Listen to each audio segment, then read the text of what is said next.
Salut, ici Devon Slayer. Est-ce que vous vous rappelez de Negima? Negima? Negima. Negima est un manga sur un magicien de 10 ans qui devient professeur dans une école pour filles. La série a eu beaucoup de succès. Elle a même été adaptée en drama ou live action, en jeu vidéo et en deux adaptations animées, dont des OAV.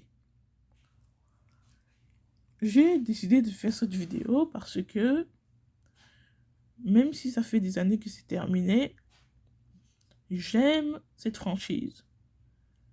J'aime beaucoup Negima. Bon, maintenant,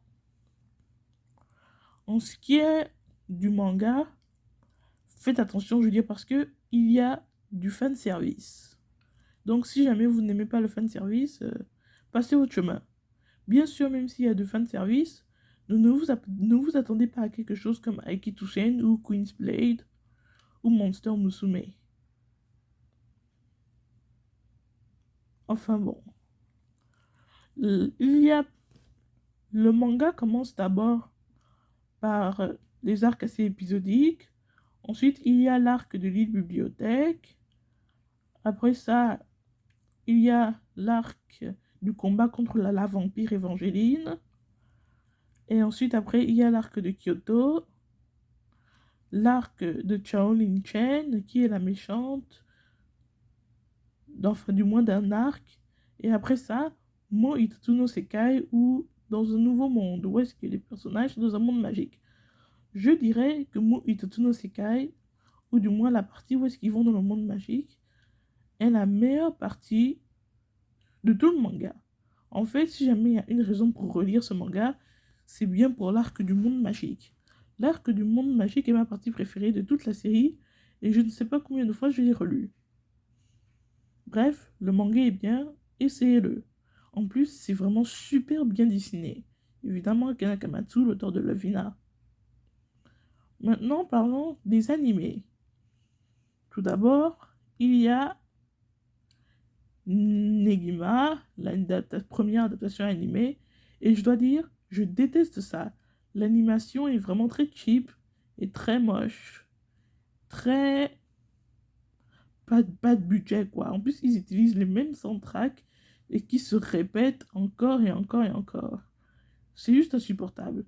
Le pire, c'est que ils ont coupé des choses comme la longueur de l'arc à Kyoto, et ils ont même aussi enlevé le personnage de Kotaro, qui est pourtant un personnage assez important. Et au final, la fin de l'animé, c'est complètement du filler et du n'importe quoi en plus. Bref, c'est pas vraiment ce qui est mieux en termes d'adaptation.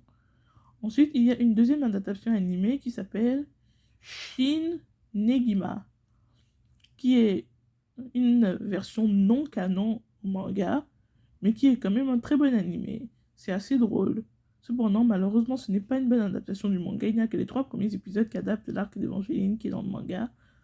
Mais sinon, à part ça, c'est complètement non canon. Ensuite, maintenant, il y a les OAV. D'abord, il y a les OAV à la Alba et Mo Itotsu no Sekai, qui adaptent une partie du manga, et malheureusement pas tout. Honnêtement, les graphiques de ces OAV sont vraiment très bien, et j'aurais vraiment voulu qu'ils adaptent tout le manga avec ces graphiques. Maintenant, parlons enfin du film. Le film est une espèce de fin alternative au manga, mais grâce à Uki Holder, ce film est complètement sans intérêt. Ensuite, il y a le OAV Natsu et Haru qui adapte le volume. Le premier adapte en quelque sorte à sa manière le volume 7 du manga, tandis que le deuxième est complètement non canon. J'ai beaucoup aimé le volume 7 du manga parce que ça développe très bien la relation entre Negi et Azuna, ce côté grande sœur et petit frère. Du coup, évidemment, j'ai beaucoup aimé ce premier OAV. Par contre, le deuxième, il n'est vraiment pas très bien. Mais c'est normal, c'est pas canon. Bon, maintenant qu'on y est, Ukyou Holder est sa propre série. Et je devrais peut-être sans doute en parler un jour, mais c'est une suite qui se focalise sur Evangeline. Et peut-être que j'en parlerai séparément si jamais cette vidéo marche. Mais je ne pense pas que ça va marcher, mais allez, on croise les doigts. Sur ce, c'est tout ce que j'ai à dire sur Negima. Bref, je vous conseille de le lire, c'est une bonne série. Par contre, les animés, c'est pas terrible. Il y a aussi un live action, un drama quoi, avec de vrais acteurs. Et je dois avouer, ça m'a fait vraiment bizarre à regarder. Cependant, ils introduisent Shao comme la antagoniste dans cette version. Ce qui veut dire qu'on n'aura effectivement jamais une vraie adaptation de l'arc à l'Alba. Où est-ce que Chao Lin-chen est la méchante? C'est tout ce que j'avais à dire sur Negima.